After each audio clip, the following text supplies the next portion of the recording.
From the high-definition educational broadcast center at Bergen Community College's main campus in Paramus, this is Studio Bergen. I hope you've shined up your apples because it is the first day of school. Hi everyone, I'm Larry Levanka and welcome to the Season 3 premiere of Studio Bergen. We are live here in the epicenter of everything that's going on today on September 3rd, the first day of classes here at Bergen Community College's main campus in Paramus, New Jersey. I'm so glad you're joining us today for this live premiere. This is our second live show. Maybe you joined us for commencement when we did a live show live from the Izod Center a few months ago over the summer. The summer was good to Bergen Community College. We had a lot of things go on, and we're going to talk about some of those things here today. We're going to talk with 5 guests. Hopefully they all show up, but then again, it is live TV, so who knows what could happen. If a meteor hits the building, we'll have it documented, and I promise I'll keep going as long as I can. But I don't think that'll happen. So over the summer, we had a bunch of big events happen. None bigger than the fact that we will be opening a new health professions center in about 2 years. It's a $26 million facility. It's going to be 3 floors, 65,000 square feet. It's going to be a big one, and it's going to be over my shoulder to the student center that way. It's going to house all of the college's health professions programs, such as dental hygiene and nursing. There's 18 programs in all, 9 certificate, 9 degree programs. There will also be a dental hygiene clinic, which is on the first floor, that will be open to the public for our dental hygiene students as they begin their path to working in dental offices throughout the county and maybe even the world in some cases. So that was really the biggest news of the summer. That happened August 20th. We had a big event and a big groundbreaking. We'll be sure to cover it in the next episode of Studio Bergen, which will air October 1st. On all of the venues that you're watching us right now, whether that be the Facebook page, whether that be Channel 26 of the Verizon Fios cable system, or any of the other web-based options that we're streaming over right now. Also over the summer, students signed up for classes in droves. More than 5,000 new students will come to Bergen this semester. We're still rolling in. Obviously, it's the day after Labor Day, so students are still coming in and still registering.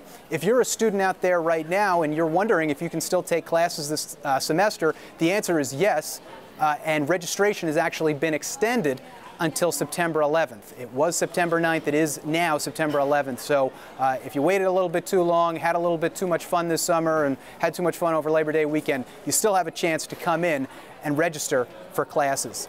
With all the guests today, we're going to be talking about memories of their first day of college and what that was like. Maybe they moved away to college, maybe their parents moved them into a dorm like mine did, or maybe they started out at a community college like 17,000 of our students will do this year. So just going over some of the other things, our Facebook page, which some of you are probably watching on right now, surpassed 12,000 followers this summer. That's a big number. We are the biggest community college page in New Jersey. We've been that way for the past almost more than 2 years now. We've been that way since the 5th month that page existed. So that's really exciting for us. Maybe you're talking to Mr. BCC right now. He's a good friend of mine, and he does a great job on the page. But right now what we're going to do is we're going to bring in our first guest. She is the Dean of Health Professions here at the college, Dr. Susan Barnard, and she's going to talk a lot about that new Health Professions Center that I opened the show with a few moments ago. So, Dean Barnard, welcome to the show. Hi, Larry. Thanks. How are you? I'm doing great. Welcome to all the new students and especially the returning students. I'm sure you'll have a great semester this semester. So, it's the first day of school. Obviously that, as I said before, kind of conjures up a lot of memories for people and a lot of excitement. Talk a little bit about that, the excitement of the first day of school. You work all summer to set up the programs and to set up the courses, and then just like that, we're here. It does. Fortunately, we were able to have health professions orientation in June, so we had a chance to kind of establish some networks for students. They kind of got to know each other a little bit, kind of got to know the rules of the way of each of the programs. But you know, when our students come in, as when many students do, they're learning a whole new language. It can be very overwhelming with just the responsibilities, and oftentimes by the time students go home this weekend, they are just overloaded at what did I get myself into. And I'm sure that's not just health professions students. You know, I think it's probably most important to know that you're investing in yourself. Mm-hmm. It's all about you, and it's all about your credential, and it's all about building that educational credential that no one can take away from you. You've earned it. Talk about the rigors, and I mean, you talked about it a little bit, the rigors of those health professions programs. Not to say that a student doesn't know what they have in store for them, but these are intense programs that really prepare our students for jobs, as I said before, all throughout the country and New Jersey. You're right. It's just not about Bergen County anymore. Our students are going all over. The rigors are there. You're coming into a whole new lifestyle. And oftentimes students will say, is this boot camp? And because it does feel like that. There's a rule for everything because we have so many things that we're taking care of. And most importantly, you're taking care of human life. Mm-hmm. And so students need to be aware of what their responsibilities are to their academic progression. Mm-hmm. They need to know when they're not feeling comfortable, particularly so that they can get that intervention of assistance, to get the tutoring, to use all the resources that Bergen has to offer in helping students to be successful. Students really have no idea that it's going to be 5 days a week, 8 hours a day, and there's very little downtime. So it's really important that they build their support networks. But it is those rigors that prepare them for the next step. They're coming out of here so prepared and so ready to go, they can get a job like that. Absolutely. I'm probably a little biased, but we have some of the best graduates, all of the best graduates in our facilities. And, you know, it's amazing to me that no matter where you go for healthcare in Bergen County and beyond, that you're always going to find a Bergen grad. And more people come to me in my own personal life that say, I had one of your students take care of me. I had one of your graduates take care of me. And regardless of where it's at, whether it's a hospital, an ambulatory care center, a doctor's office, the changing delivery of care is making more opportunities for students to have different types of jobs. Now, it's incumbent upon us to take those students and make sure that we provide them with the best resources possible as they prepare to enter a career. Of course, this is where the Health Professions Center comes in. Let's talk about how you started. How did this process begin, and how do we get to a point where 2 years from now, this 3-story, 65,000 square foot facility is going to be standing on our campus? Well, it happens as most of the opportunities arise. You know, we've built lots of new labs in the Pitkin Center over the past few years, and they're going to be going with us. So a lot of that equipment will be moving right into the new facility.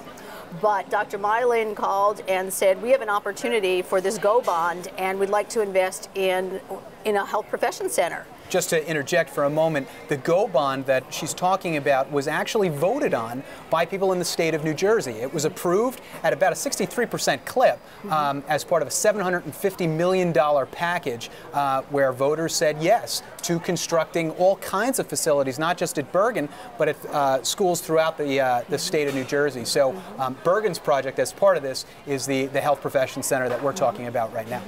And last August, when Dr. Walter began with us, she sat our leadership down, our academic leadership in health professions, and asked us what was our dream.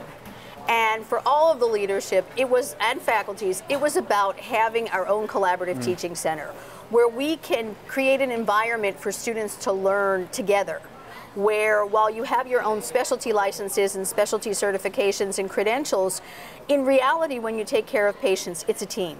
And so if we can collaborate that from the very beginning and have students have courses together and be able to learn about each other's specialty, then we've really done so much for patient care. Right. What is, obviously all of our health professions classes and courses and programs are in this building right now, which, hey, this building was built a long time ago. There are certain things that maybe we can't provide to students that we're going to be able to do in the new center. Talk about some of those things that we'll be able to do. Each of the programs will be moving their labs into an enhanced environment. Technology is going to be a big part of that. One of the most exciting things for us is that we're going to be having a medical simulation lab. And that medical simulation lab will have different components to it, that it will mimic a delivery room. So there'll be a robotic mannequin that can actually deliver a baby and take students through that process of making sure that they're comfortable with different types of scenarios that they can engage in the real world, but they'll be prepared before it actually happens. I could have used a little practice in that myself for my wife, who is due in 2 months, but since the new center isn't built yet, I guess we'll just have to wait. You'll be able to teach the course. Yeah, it'll just be a roll of the dice. My wife will be fine. There'll be an intensive care and step-down unit, and there'll be an ambulatory unit. So it will mimic a lot of the variations of of delivery of healthcare, and students will have the opportunity for critical decision making, but most importantly, to look at patient safety and to reduce error in the decisions that you make. Everybody always likes to talk about some of the crown jewel programs, and what gets brought up is nursing, dental hygiene, obviously these real high-profile healthcare professions and programs, but there's a lot more that we offer besides dental hygiene and nursing. Talk a little bit more about the programs that we offer students, and again, what the new center will offer those types of students. Sure, we offer indefinite patient care, but we have it in different realms. So you have your imaging sciences, in your sonography, which I'm sure you're aware of now, having gone through with a new baby on the way, and our radiography program. We have our therapies in radiation oncology, radiation therapy, which is a post-certificate program. So you have to be a radiographer and then come back for that credential. We have our surgical technology, and I don't know that anyone's aware, but we have a full-scale OR on our second floor. Our respiratory care program, and we have a smaller simulation lab that we've been working with for a number of years on the second floor as well. Our short-term programs, our non-credential programs, create pathways for individuals who'd like to come to the two-year programs, and we always encourage students to advance their credential, go on for their bachelor's, go on for their master's, and beyond. And so each one of our programs, the medical office assistant program, is one that doesn't have any prerequisites to it at this point. And so if someone wants to get started, that's a really good place to start with medical terminology. We have a newer program that's an ASPS health science degree. So someone who would be directed toward public health or community health, would like to work in the healthcare arena, but not necessarily be a clinician. Clinical sciences aren't for everybody. And so that's an opportunity for those individuals to work within the ambulatory care area, but not be in a clinical setting. It's a non-political show, obviously, so I'm going to keep politics out of it, but the point is, healthcare in America is changing. Absolutely. How do we respond to that? Well, the delivery care is changing, and it's really amazing to me because we do health information sessions, health professions information sessions every month, starting in October, and anyone who's interested in coming into the health professions programs really should attend these. It's really about the application process. But over the 2 years, 3 years that we've been doing them, I have asked how many are going to practice in a hospital or would like to practice in a hospital. And traditionally, it was almost 80% of the 200 people that were in the room. Now it's more towards 20 and 30% because they're starting to see that you have to do your research ahead of time as to where you can practice. So think about it. Where do you go for your lab work? Do you go to a hospital? Not unless you're an inpatient. Where do you go for your x-rays? Do you go to a hospital? Not unless you're in hospital. So the hospitals are going to become more acute care oriented, where you have surgery centers and you have ambulatory care and doctor's offices, and the scope of practice is changing.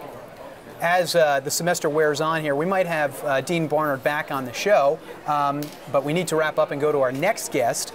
But I'd like Dean Barnard to kind of give some pearls of wisdom here. It's the first day of school. What do you say to a student who may walk into your office today? What's the advice? First thing is that you better have the passion in your heart and the fire in your belly to get through these next year to two on what you're doing. You have to really love what you do, and that's hard to say when you're first starting off because you're not quite sure, but you have to really have done your research to know that this is what you want. You need to invest in yourself. That means establishing a solid foundation, making it all about your studies, making sure that you prioritize. The health career curriculum are not catch-up curriculum. They're not learn and dump curricula. You have to build off the building blocks like everything else. And so the first semester is going to come back to you in the fourth semester, and everything's going to be built upon that. The other thing is invest in service learning opportunities. This is a real opportunity to gain insight and experience in areas that may or may not be in your curricula, but really enhance what you do. And the students who have done this just love being in those areas.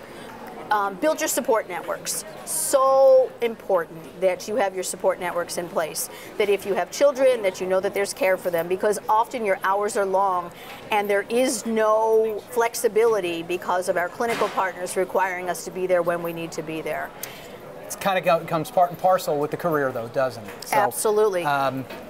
That's it for Susan Barnard, but we have 4 more guests to get through today. I want to say thank you to Dean Barnard for coming on the show. I do appreciate you being here, and we'll see you again down the road. My pleasure. Thank you, Dean.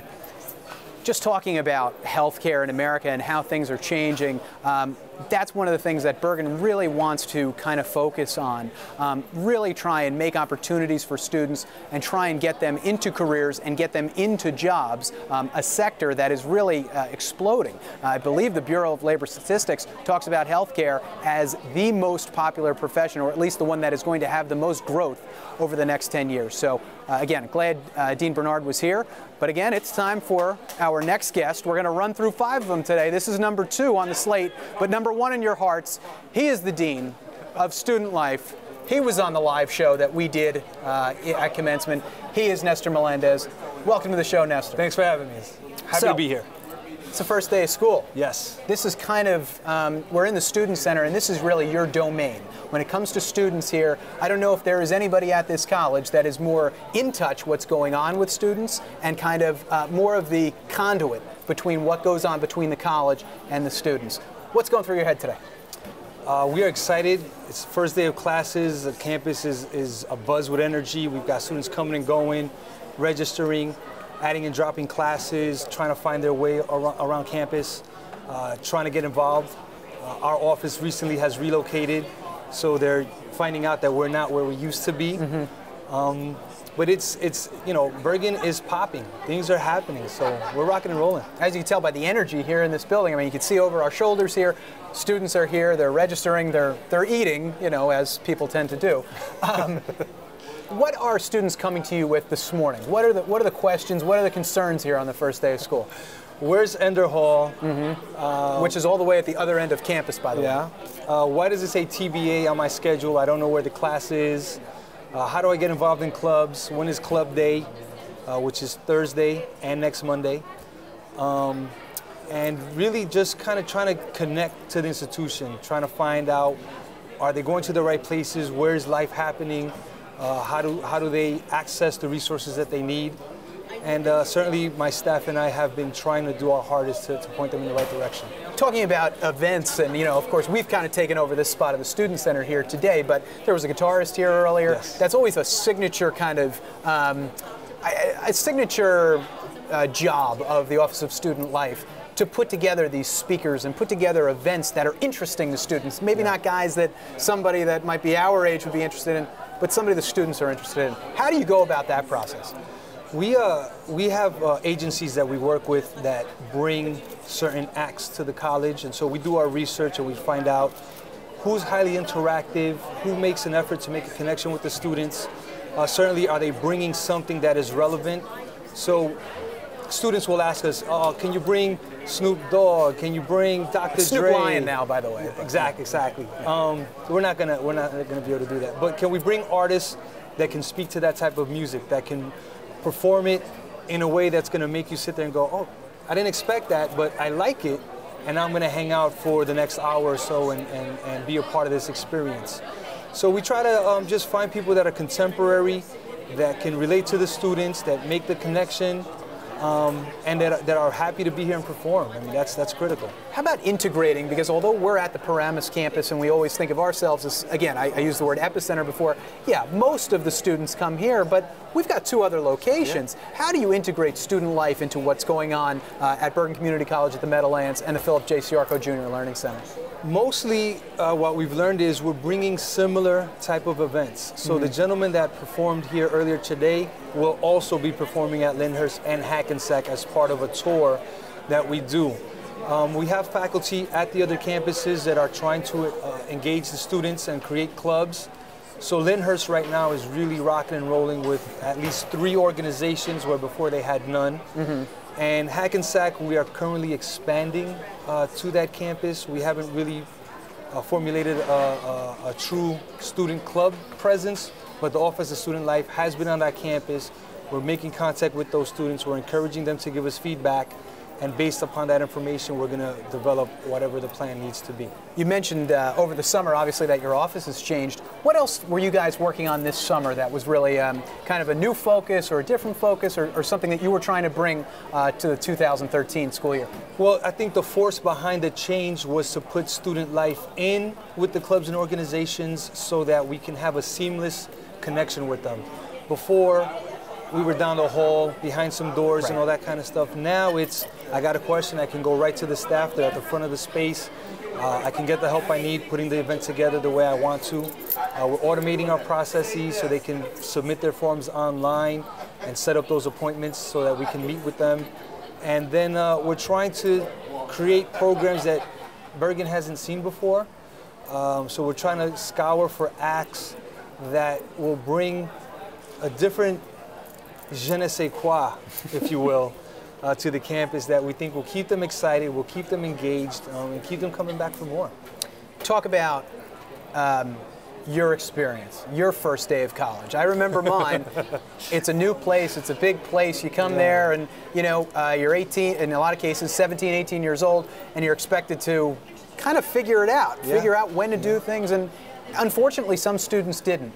Talk about how you managed that first year of college. I actually was one of those students that thought about going home within my first couple of days. I had not attended orientation. I certainly had never been to the campus before. And so I move away 5 hours from home. I'm in this residence hall in a strange town in upstate New York, surrounded by mountains. And my first couple of nights were very difficult. I don't think that's uncommon either. Right? No, that's one of those experiences that many students share, but for yourself, in that room, you think, I'm the only one. Right. And instead of going out and knocking on a few doors, you kind of sit there and you marinate in those thoughts. Not to interject into your first day of college, but how do we at the college, we don't have dorms obviously, you don't come and live here, but again, that experience when you first come is still, it can be somewhat threatening. How do you kind of deal with that scenario? I think you take a look at the term living here differently. Our students certainly do live here. They spend a large majority of their time here, and so they may not sleep here, but from day to day they're taking 6, 7, 8 hours of classes. They're spending time in our lounges in the library. So it's important to make connections with each other, certainly, and with the people here that are in a position to help them overcome some difficulty. So whether that's get to know somebody in the registration office, get to know somebody in the 123 Connect office, certainly get to know somebody in the student life office. Make a connection. Allow that person to kind of be your guide and bring you to the other places of campus. And then as you start to develop that as a habit, it becomes a learned behavior. And then you can transmit that to yourself more effectively and give that to other students that are in the same boat. So what we look at is we try to teach that to the students, you know, this is how you stand on your own 2 feet. And now that you've learned to do that, you might still be wobbly, but teach somebody else how to stand on their 2 feet, and eventually we're going to get to that place where we can run together in a good direction. You know, since you get to interface with the students so much, and I talked about it before, you kind of are the guy that a lot of students come to. How do you feel about that role? I know you like it, but I want to hear it from you. It's a blessing and a curse. It's a blessing because you get to meet so many different people from so many different walks of life, and every story is encouraging. Certainly there's elements of tragedy to it, but they're here, they're working hard, they're trying to overcome, they're trying to be successful in their life, and you can appreciate that. I certainly can, someone who has worked hard and continues to work hard. The curse is there's 17,000 plus of them and only one of me. And so you try to help as many as you can, but it gets hard, it gets overwhelming. You don't get to catch everybody that falls. And you hope that at some point you're able to fix that ship when and if it happens. But I like to think that Bergen is the home of the underdog, but we always win.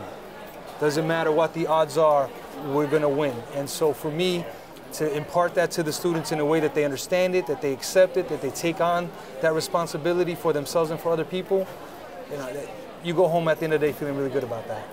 We are the Bulldogs, but I think Nestor just changed our name to the Underdogs. So I don't know if any of the athletes are watching that. Maybe take that as a moniker this year and try and fight that throughout the year, you know? Try and come from behind and surprise some people. Yeah. All right? Nestor, thanks for being here. Thank you for having me once again. Another guest on her way Our next guest is actually a long-timer here at Bergen Community College. She is a faculty member. Her name is Kathy Pignatelli, and this for her, I don't want to date her, and I don't want to make her feel old, because she's not, but she's been here since one of the first few years that the college opened. So we're talking more than 40 years here at the college. So she's had a lot of first days of school here at Bergen Community College. I'm really interested to hear what she has to say about that. Kathy, welcome to the show. Hi, Larry. Thank you. How are you? Thanks for having me. Good. Very good. As kind of the intro here, you heard what I was saying. This is one of many September first day of school that you've had. Yes. Talk about cumulatively. What does that all mean for you?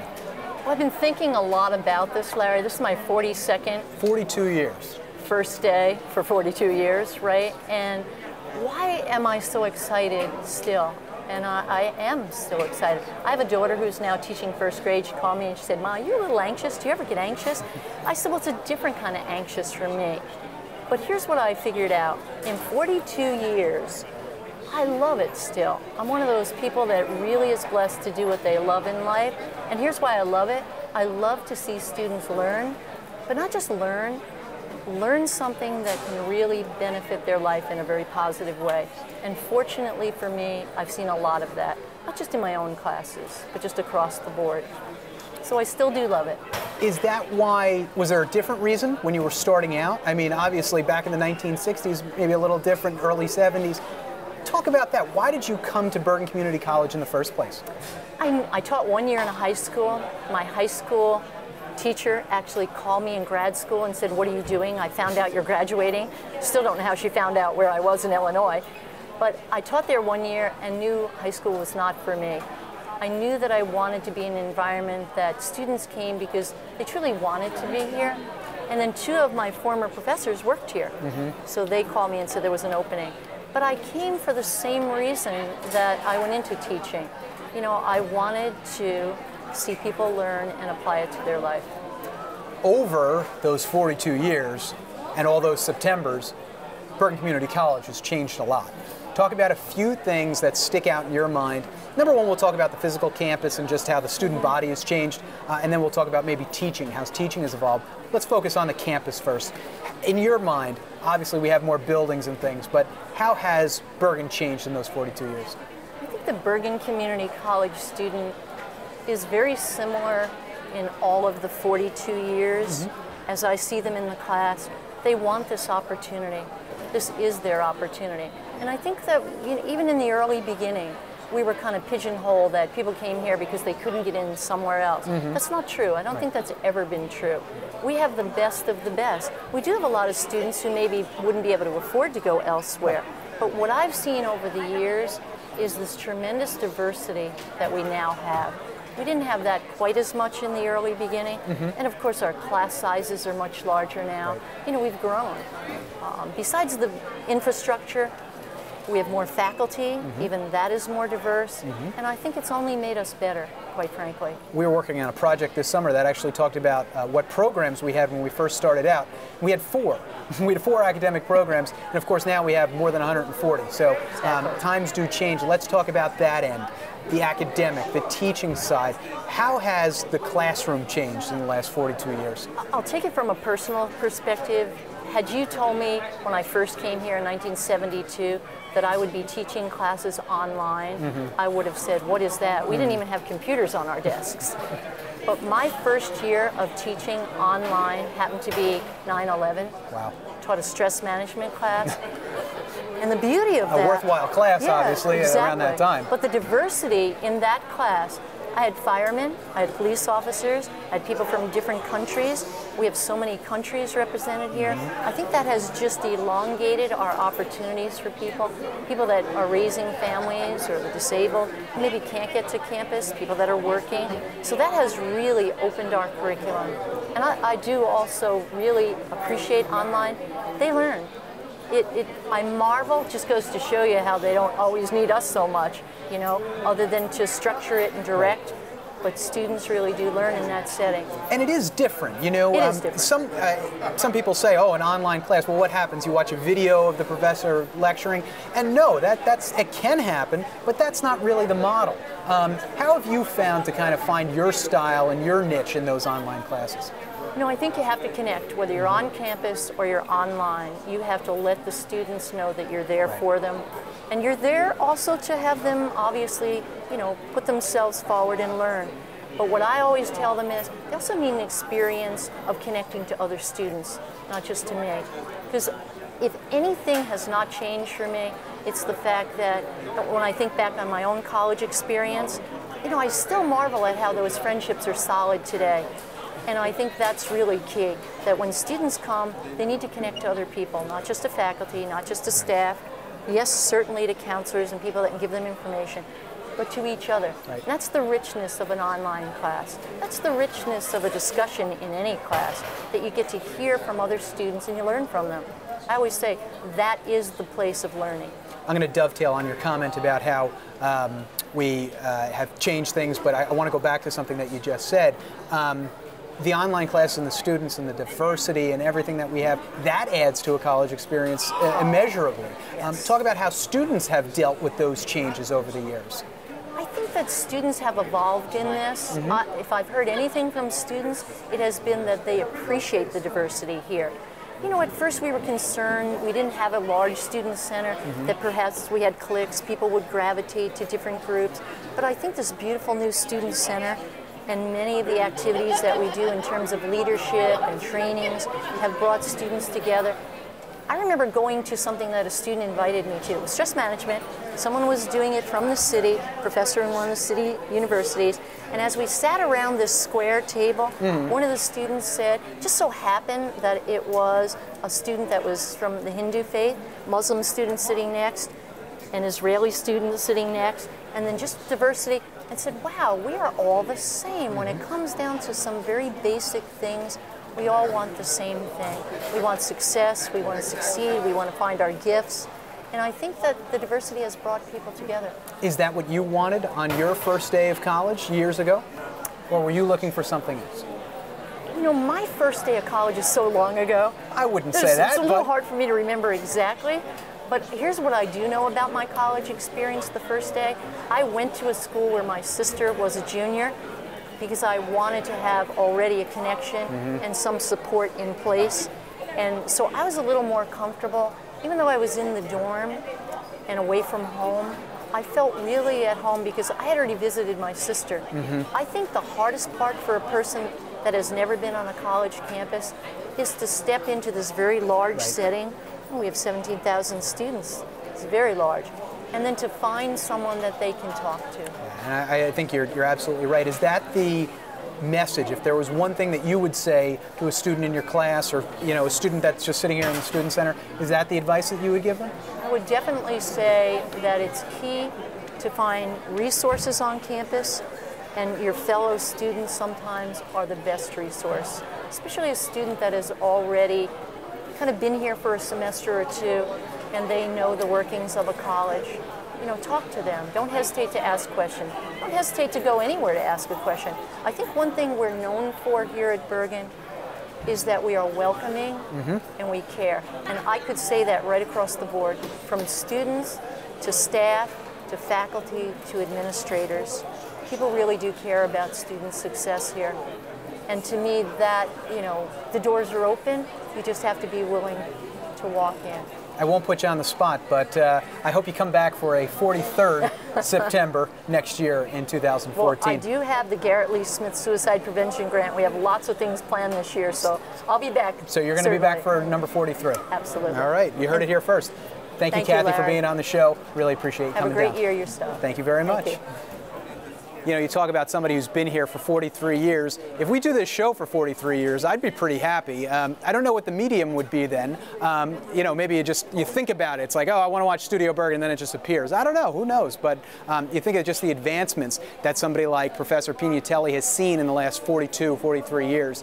There was no YouTube, like some of you are watching right now. There was no Facebook. And there probably wasn't as good a live TV stream as you're seeing right now. So really really appreciate Kathy coming down and giving her perspective.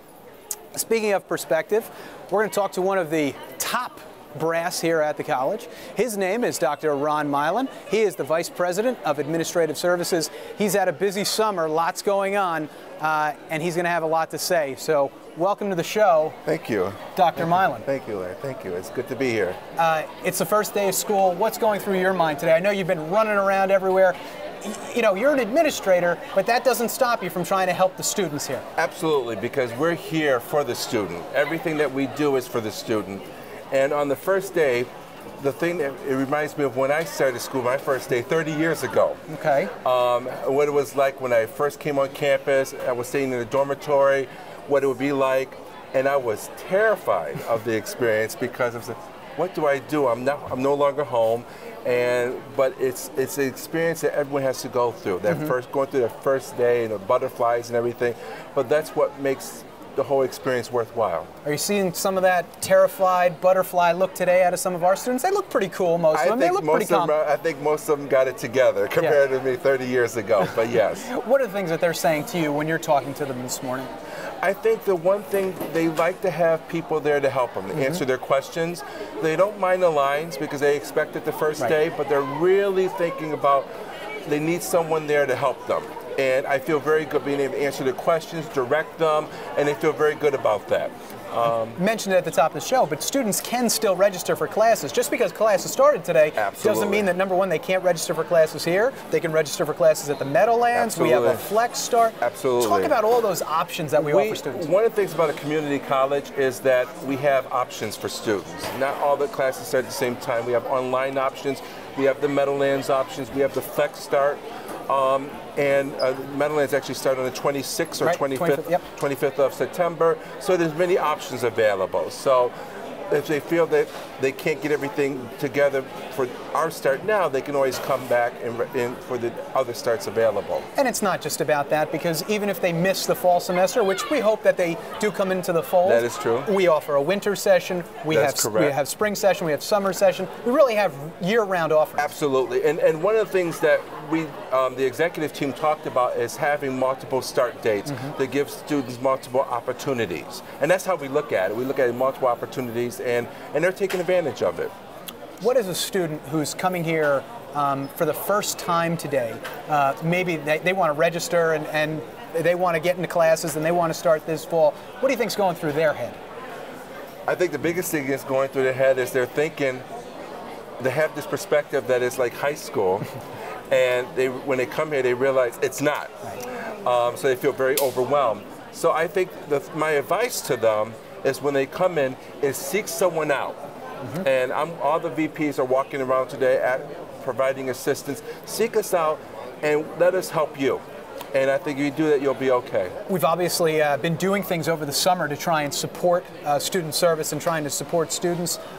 What are some of the things that you've been involved with? And we'll talk about the Health Profession Center in a bit, because obviously that's a big one. But what are some of the other things that we've been doing over the summer that students may not have seen since they were on summer break? One of the things that we're trying to streamline procedures for students coming to school here, because in 45-year history, you come up with a lot of procedures, a lot of bureaucracy, and what we're trying to do is really eliminate that and make it easier to come in, to have like a one-stop shop. You come in, test, register, and pay your bill all at the same time.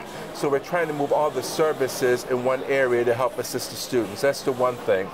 The other thing that we were working on during the summer, in addition to the Health Professions building, is we're beefing up procedures and stuff at the Meadowlands campus as well. And one of the things there is our paramedic program that we're going to roll out there as well. So we're constantly upgrading our facilities with the idea of students first and what's in the best interest of our students and what they're looking for. Well, they're looking for jobs in health professions, and something that you've been involved with for many months. Yes. We kind of had the culmination of at least the groundbreaking excitement a couple of weeks ago. Yes. Talk about the Health Professions Center. What went into it on your end and where we're going with it? The Health Professions building is an exciting building. It's going to be, I believe, a 60,000 square foot, three-story building where all of our health professions will be in one location, which will be which is a combination of of departments, different people in the campus, all working together. We did this in 2 months. That's what I'm curious about. Your role in pulling off something like this. This is a big building, a lot of money going into it, funding coming from all different sources. How does a project like that get pulled off? When you talk about collaboration, that is so key. Collaboration and coordination. That was my job, getting everyone together, getting everyone to buy into it. And when you're buying into it, you're going to want to do all you can to make it work. And that's key in every aspect of what we do. And we were able to get everyone to buy into it. We need this, and they did. And we had the groundbreaking ceremony, and it's going to happen. But it involves coordinating and getting people to really feel that this is something that we need to do at the college. And they feel that way. They believe that. A little pressure goes into that, too, trying to pull off this thing. You know, you got a $26 million, 3-story facility kind of on your back. It's not always easy. No, it was not easy. And let me tell you, there was at one point, if it didn't work, we had very expensive building plans, and that's it. So luckily, we were very lucky. But one thing about Bergen and Bergen's history is that we always try to take the lead in something, and this was an opportunity for us to take the lead, and it worked. This building is going to be one of the biggest and best of all community colleges in New Jersey and in this region. So it's a very exciting thing.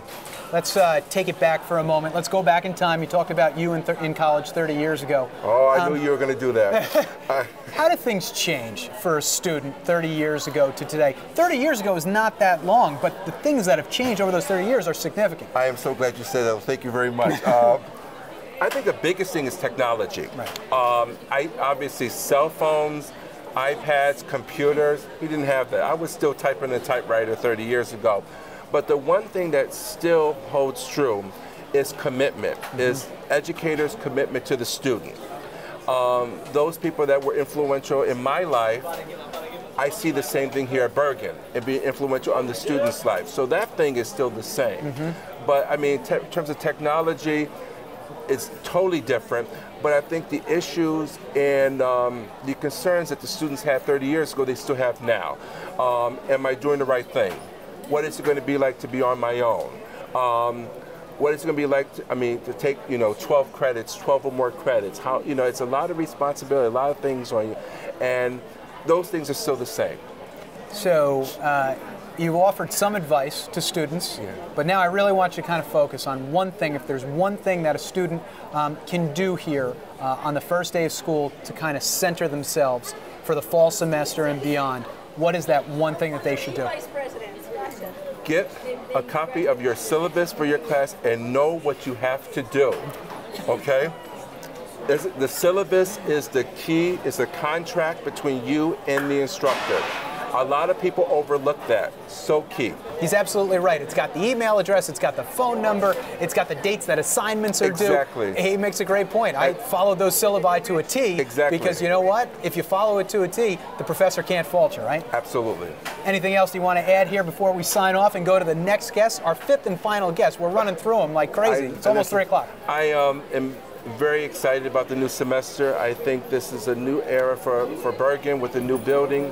And I just see positive possibilities going on forward. You're a positive guy, and you're forward-thinking, and you have the best interests of the college in mind. So thanks for coming on the show. Thank you very much. Ron, we'll see you again down the road. Definitely. We've talked this whole time in the Student Center. We've talked about what it's like for students and what advice you want to offer students, and students this and students that. Well, who better to bring in, then, a student? Sitting next to me very shortly is going to be the Vice President of Student Government. Her name is Victoria Tahhan. We had Alexis Bravo, who is the President of Student Government, on the show, which was our season finale for Season 2. If you want to watch that, feel free to go to YouTube and watch that. But today, on the first day of school, we're going to get the perspective of another SGA member and a student. Because, again, we can all talk as administrators and people that work here, but who better to hear it from than one of the students that is actively involved in this college and trying to make a difference here. So, Victoria, you are our closing person for today, but you may be the most important. You are a student. Today is the first day of school. It's all about the students. It's all about you. Kind of knowing that, what's going through your mind right now? Well, student government has been here all summer, and it's just so impactful to come in on the first day of school and just see the Student Center exploding with our diverse student body. It's just really exciting. I walked in at 7:45 and the Student Center was packed. Right. And it just gave me so much energy, and it really made all the hard work that we've been doing all summer just kind of worth it. So it was really exciting. What have you been doing in preparation for the new school year over the summer? I know you guys have been here a lot. You're working, you're trying hard to really do some different things. Talk about some of them. Well, first of all, Bergen has a very diverse student body, so we just really need to familiarize ourselves with not just the students that come in during the day. Right. 50% of the student body of Bergen Community College are night students, and that's something that we didn't know before we took our positions. So we need to enact initiatives that help daytime students and also nighttime students.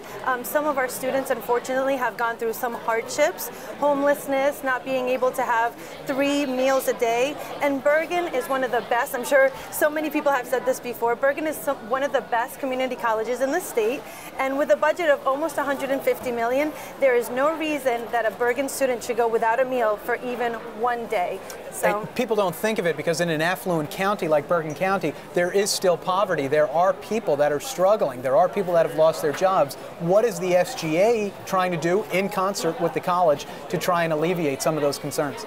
Well, after Hurricane Sandy last year, our predecessors, the old E-Board, they actually set up a food pantry. And I think, unfortunately, it's Bergen's best kept secret. But Bergen Community College does have a food pantry. And if anyone ever needs it, all you have to do is go to the health services or the nurse's office. HS 100 for those Yes. who want the room number. HS 100 right by the testing center. And all you have to do, if you're a student in need, just say, "Hi, I'd like to speak to the nurse." And once you get behind those doors, you can really just let them know what's going on and visit our food pantry. So one of the biggest initiatives this year for the current SGA E-Board is to really fully stock that food pantry. Make it, I don't know, like a nice supermarket. It looks really great, but we want to, we know we can step it up a little bit, and we're going to ask the student body to help out their peers. That's what we need to do. How did you arrive at, I mean, we just talked about it a little bit, but how did you arrive at poverty as one of the signature concerns of the SGA this year? Was this something that you kept hearing from fellow students? Was it something that the college was saying, or was it just something that you kind of recognized? It's something that we heard from both staff, administration, faculty, and students. Once you hear of a certain problem from so many different sources, you know that it's something that's alive and thriving, and that we have to jump right on and take action. So the poverty issue is one. Let's talk about some other things that you guys worked on over the summer and you're kind of hoping to roll out pretty soon. Okay, great. Well, I know the administration wanted to turn the Student Center into something that was a little bit more for registering and admissions, and we felt that as a student body, the Student Center really needed to stay for the students. We needed a place where we can have concerts, step contests, art showings, whatever the case may be. This is for the students. So SGA really fought hard to keep the Student Center for the students, and I think so far so good. That's definitely one of the things that we worked on over the summer. Another initiative that we're really, really happy about to start getting the ball rolling is scholarships for international students. I know if you're an international student, people think that you're wealthy and you're wealthy in your country, but the economy, the way the economy is globally, it's all been going downhill. So maybe you do have a certain amount of money when you first come to this country, but your parents may lose a job, may lose their business, and you no longer have the funds that you had when you came to this country. So we are also trying to really get scholarships for international students. Scholarships have kind of been a priority of the SGA overall in the last few years. Yes. There was an SGA scholarship that actually was reborn last year. I'd heard that it had been here before and it wasn't really getting off the ground, but then last year the former executive board got it off the ground and actually awarded a scholarship. How rewarding is that to kind of give back, much like the poverty issue, give back to other students? It's so wonderful because I'm going to let you know our new slogan. The slogan for the new SGA E-Board this year is recognize what you can achieve. And a lot of students come here and they're like, oh, they're really smart and they work really hard, but then they're like, oh, well, I can't afford to go to that school, so some of them don't even apply. And what this E-Board is trying to do is make sure that the students know whatever your goals are, whatever you want to do, whatever your dreams are, we can help you achieve them. And Bergen is the best place for that. Go to A118, go to advising, go to the EOF office, go to Connect 123, or 123 Connect, I always get that confused. People are here to help you achieve your dreams. And it's so wonderful to be able to say, here's $500 in scholarship money, here's $1,500. And you know what? It makes the world of difference. It really does. So it's very rewarding. It's come up here a bunch of times where, whether it be a student, whether it be an administrator, we all keep talking about the resources that are available to students. How have you used the resources that are available to students? Well, I used to be a student, like I think many other students here at Bergen, and that's something that we hope to change, is that I used to pull up in my car, go to class, right after class was done, go back to my car and leave Bergen because it was a commuter school. And then I just happened to have a free period between 12:30 and class at 1:45, and I was walking around the student center and I saw so many club activities that I said, you know what, why waste time just sitting there, let me get involved. And it completely changed my outlook to Bergen. And once you get involved in one thing, it's like a domino effect. I ended up going to A118, Michael Fetter, shout out to Michael Fetter, who's a wonderful transfer counselor. I thought that, well, if I'm lucky, I'll go to Montclair. And now I'm setting my sights so high that sometimes I pinch myself. I'm like, do I even dream of actually applying to that school? But Not that there's anything wrong with our good friend Montclair University, but I understand the point. There are schools that, hey, I went to a public school myself. I went to a four-year school. I went to Rowan University. If I could have went to Yale or Harvard, trust me, I would have went to Yale or Harvard. So I get where you're coming from. And I never thought that I would be a Ivy League material until I started talking to administration, staff, and faculty that actually said, yes, you are, and go for it. So that's a little something that I want to give back to the rest of the student body, the experience that I had. What is it like? I mean, you talk about getting involved in clubs. Being involved in clubs is one thing. To be the vice president of the SGA, I just asked Dr. Milon before about carrying the weight of a building on his shoulders. What about carrying the weight of the student body on your shoulders? That's funny you should mention that because we had a wonderful performer here earlier today. There was a guy who was playing the guitar, and I went and I grabbed the rest of the e-board ladies and I said, you know what, we worked really hard this summer. Let's get out into the student center among the population that we represent. And we had a moment where we kind of looked around and said, oh my God, we represent all these people, but we were so thrilled and so excited. And you know what, bring it on, challenge accepted. I was elected. I was running against a wonderful lady and a wonderful gentleman. There was 3 of us running for the VP position. I was lucky enough to be elected, and I will not disappoint the student body. And that's right. It's a democratic process. Talk about that. You weren't appointed. This was something that you had to work for, you had to get elected for, you had to solicit votes for. Anybody who's run for anything in their life knows that that is not something that's easy. It is nerve-wracking. It is difficult. Talk about why subject yourself to an election process like that where you really have to sell yourself. Well, I became a senator in spring of last spring, 2013, and I saw how you can actually have an idea. Okay, I can make the school better by doing X, Y, and Z. You bring it to a group of your peers, which is the Senate, 30 other people, and you realize not only can you accomplish your idea, your goals, but you have a team behind you. And I just love the camaraderie and the teamwork aspect of it. And I'm not a very competitive person, so putting myself out there and selling myself was a little bit difficult, but I don't regret it, and it was one of the most rewarding experiences I ever had. So now you're a student leader, you know, you're big time now. Everybody knows who Victoria Tahhan is, but you did start out. I don't know about that. Well, I think this show will go a long way to helping that. You started as a student, just like anybody else. What was your first day like here at Bergen? My first day? Your first day, that first time that you walked off the bus or stepped off the pavement there and you walked through the student center. What was that like for you? What went through your head? The beauty about our current e-board is that we're very diverse, much like the demographics of the student body. I myself am a non-traditional student. I was in the workforce, and luckily I had the opportunity to return to school full-time. So my first day was actually as a night student. I was working during the day. I came here at 6:20 with traffic, exhausted. I was hungry, and as soon as I sat down in the classroom, I realized, wow, I just love learning, and education is such a priority for me. So it was a little tough, but I'll also talk about my first day as a full-time, daytime student. And I walked in and it was a little overwhelming. There was a lot of young people around and I was like, oh my God, am I gonna fit in? But you know what? I came full force and I said, it's now or never. And I never really looked back. You think that's going through the minds of students today? You think they're worried? You think they're scared? You think they're excited? You think it's all kind of an amalgamation of all that, or what? Yes, definitely. Yeah. I know you guys won't admit it, but you're definitely nervous. You're probably a little overwhelmed, and that's okay. But that's okay, right? There's nothing wrong with that. So Victoria, as we're wrapping up here, you are our final guest. If there's one thing that you could say to your fellow students as an elected member of the Student Government Association, what do you tell them today that the SGA is going to try and achieve for them this year?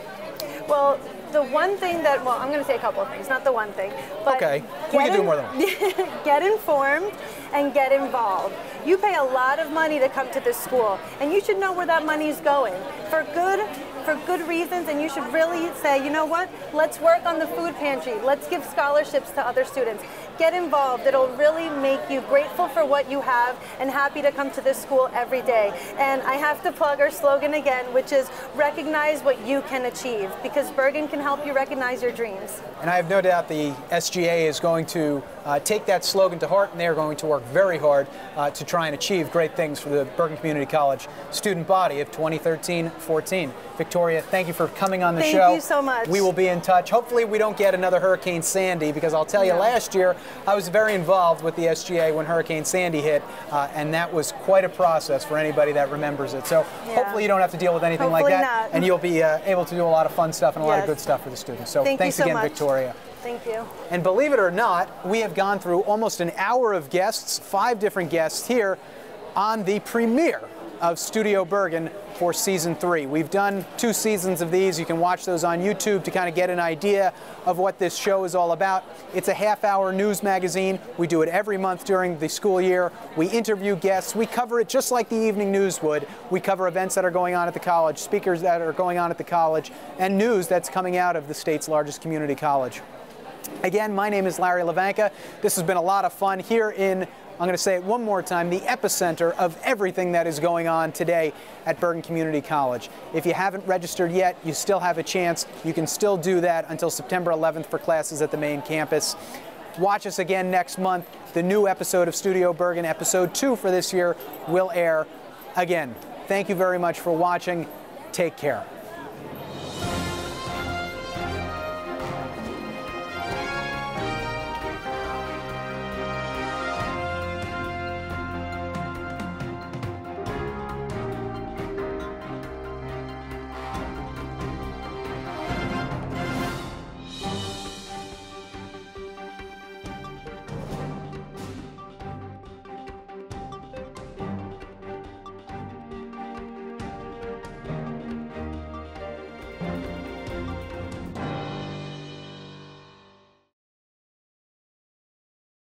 Salam.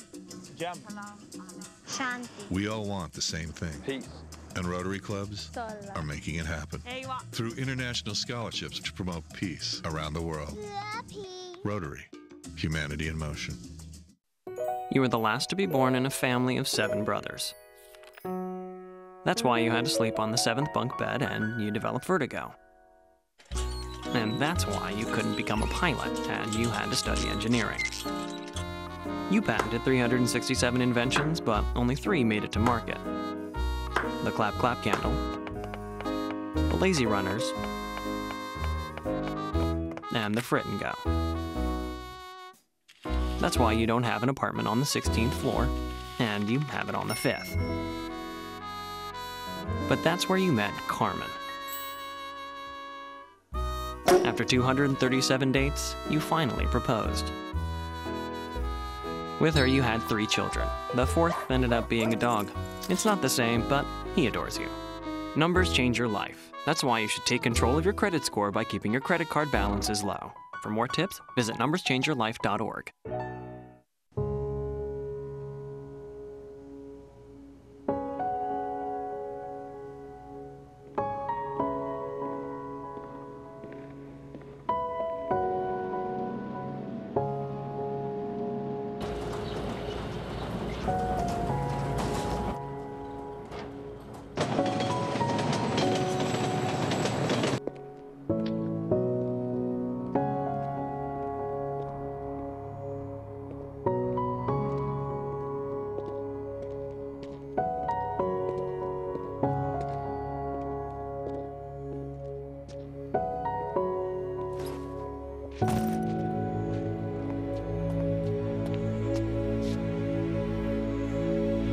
Welcome home, man.